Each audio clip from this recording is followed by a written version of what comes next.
Hi there, I'm Dr. Noel Nelson, and it's my pleasure to share a few thoughts with you today, some uplifting, inspiring, and practical tips to help you find greater happiness and success in your life. Today's topic, eliminate the fear factor. 90 seconds and you're out. You're up for that job that could be a career changer, and you're scared. What if you flub the final interview?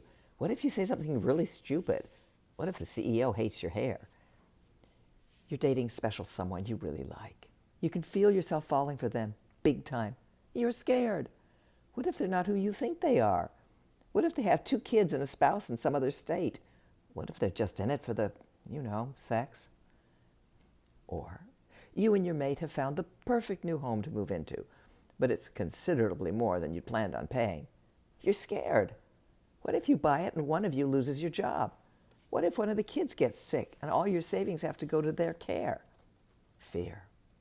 You'll never sort out what is the right decision for you if you let fear run the show.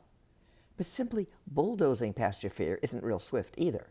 Maybe you will flub the interview, find out Mr. or Ms. Wonderful isn't so wonderful after all, or drive yourself into a financial panic month after month trying to pay an oversized mortgage. Fear, you see, is a warning bell, a part of our survival mechanism, and well worth heeding. However, there is a difference between noticing fear and paying attention to the warning versus letting fear stop you in your tracks. So, here's how to deal with fear in 2 easy steps. Number 1, allow the feeling of fear to pass.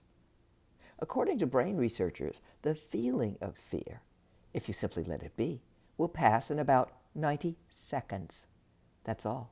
Just 90 seconds. A minute and a half. That's nothing. However, if you focus on how scared you are, keep thinking fearful thoughts, talk about how frightened or worried or anxious you are with anyone who will listen, you can keep that fear feeling going indefinitely. Not a pretty picture. Instead, when you feel fear, let yourself know it's a feeling. That's all. It will pass. And breathe. A few deep breaths are usually enough to calm you past those 90 seconds. And then, don't reactivate the fear. Go to step 2. So, number 2, use your logical brain. Once the feeling of fear has subsided, you can turn your logical mind to sorting out the relative merits of your fears. Number 1, you're afraid of flubbing the final job interview. How can you better prepare so that's less likely? Number 2, you're falling for someone you're not quite sure of. How can you find out more about them? By asking questions or meeting their friends and family, for example, so you have more facts at your disposal. Lastly, you want to purchase a home with a larger than expected price tag. Okay, how can you work your family finances to make a bigger mortgage doable? Or can you work with a realtor or loan company accordingly? Or can you think about, looking a little longer for a more price-appropriate home?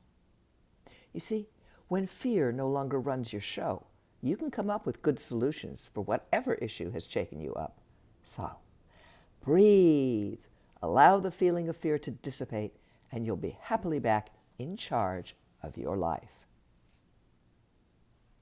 Thank you for listening to Up, and check out my latest book, Phoenix Rising, Surviving Catastrophic Loss, Fires, Floods, Hurricanes, and Tornadoes.